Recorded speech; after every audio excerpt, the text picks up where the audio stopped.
Diet करतायत मग ही recipe तुमच्यासाठी अतिशय हेल्दी डाईटसाठी स्पेशल अशी ही रेसिपी आहे. यामध्ये मी घेतले 50 ग्रॅम सोयाबीनचे चंक्स. त्याला कमीत कमी अर्धा तास गरम पाण्यामध्ये भिजून ठेवले होते.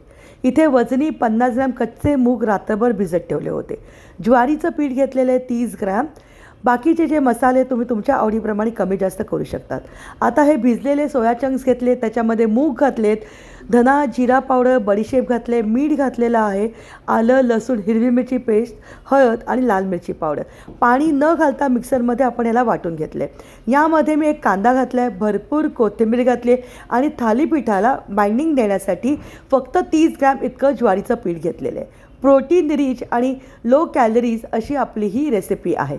आता पाणी न घालता सगळं छानपैकी मिक्स करून घ्यायचं आहे.